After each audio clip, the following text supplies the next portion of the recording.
Capsule sociologie en temps de COVID numéro 1. Donc, bienvenue à cette petite capsule.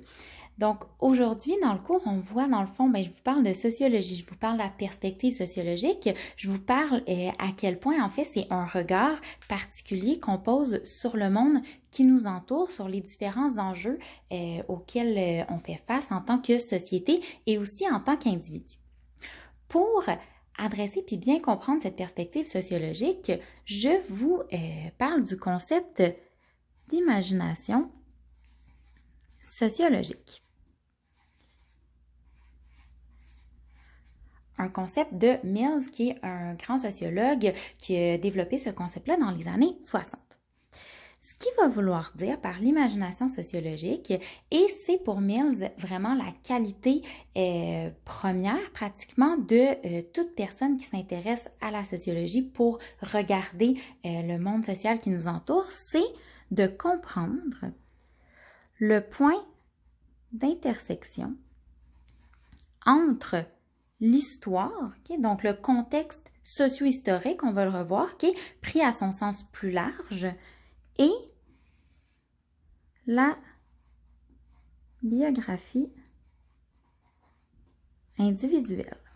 Okay? Donc, l'imagination sociologique, c'est cette capacité-là de tenter de comprendre le point d'intersection qui se situe ici, okay? Qui est le point d'intersection, dans le fond, entre la biographie individuelle d'une personne et le contexte historique plus large dans lequel, dans le fond, cette biographie-là va se développer.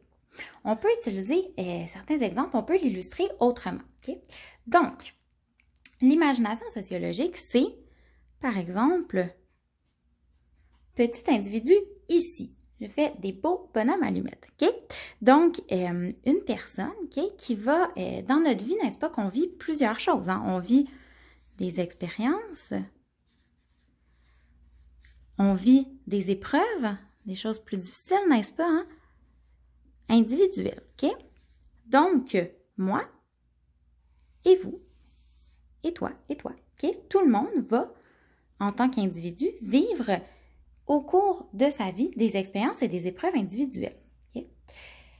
Le point, dans le fond, de l'imagination sociologique, c'est de comprendre comment, en fait, ces expériences et ces épreuves-là sont partie prenante d'un contexte socio-historique beaucoup plus large qui va, en fait, les rendre possibles. Okay? Donc, si on prend quelque chose, je vais changer de couleur de crayon. On prend par exemple, qu'est-ce qu'on peut vivre en tant qu'individu? Okay? On peut vivre plein de choses. On peut vivre l'amour, n'est-ce pas? On peut vivre aussi la rupture. On peut vivre quoi? Une perte d'emploi. Okay? On peut vivre un gain d'emploi. On peut vivre des études comme vous faites en ce moment. Je vais essayer de dessiner un petit... les petits mortiers. On peut vivre des études, on peut vivre une panoplie d'expériences et d'épreuves individuelles. Okay? Donc ça, on a beau en fait en faire l'expérience en tant qu'individu unique, mais elles vont être possibles dans un contexte socio-historique plus large. Okay? Si je vous pose la question de vous imaginer quelle serait votre vie si vous étiez né dans les années 1900. Okay? Vous êtes né, votre date de fête, c'est le 1er mars 1900.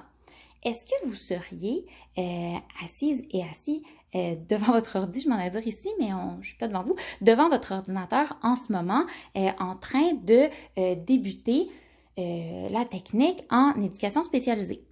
Ben non, ce serait pas possible. Parce que les cégeps n'existaient pas, ok? Parce que cette technique-là n'existait pas encore. Parce qu'on avait une autre conception aussi des choses à ce moment-là, ok? Donc, votre expérience individuelle ici, qui est dans le fond votre scolarité, ok? Votre éducation, votre choix de carrière, s'inscrit dans un contexte socio-historique beaucoup plus large, ok? Je prends un autre exemple. Je perds mon emploi demain. OK? Donc, c'est une épreuve qui peut être très difficile pour moi au niveau individuel, bien sûr, OK? Qui a des grandes répercussions au niveau individuel. Mais si je me rends compte qu'autour de moi, en fait, c'est le contexte économique qui fait que plein de personnes, comme on vient de le voir avec, en fait, la COVID, ont perdu leur emploi, OK? Ben, mon expérience va s'inscrire dans ce contexte-là. Et là, je viens de parler de la COVID. Si on prend, par exemple, OK, la dépression ou disons la détresse psychologique. Okay? Ici, ça veut dire psychologique. Okay? Donc, la détresse psychologique, par exemple, si je vis une dépression en ce moment, okay? C'est bel et bien une épreuve individuelle que je vis, n'est-ce pas? Or, elle va toujours s'ancrer dans un contexte socio-historique plus large. Okay? Donc, par exemple, on sait que en ce moment, avec ce qui se passe avec la COVID, on a une hausse de 2 à 3 fois plus de dépression, de détresse psychologique, okay, causée par le contexte socio-historique qu'on vit plus largement. Okay? Donc, par le fait qu'on est plus isolé, par le fait que certaines personnes peuvent vivre plus de stress, plus d'anxiété, etc., que les liens sociaux peuvent s'effriter, etc. Okay? Donc, c'est vraiment ce point d'intersection-là qui rend ça super pertinent comme concept l'imagination sociologique et qui rend ça vraiment intéressant aussi dans un contexte d'intervention. Okay? Donc, de se rendre compte, c'est ça qu'on va voir au cours de la session, dont au cours du cours 1, en fait, en introduction, de voir à quel point les expériences, okay, les différentes problématiques que vont vivre les individus dans leur vie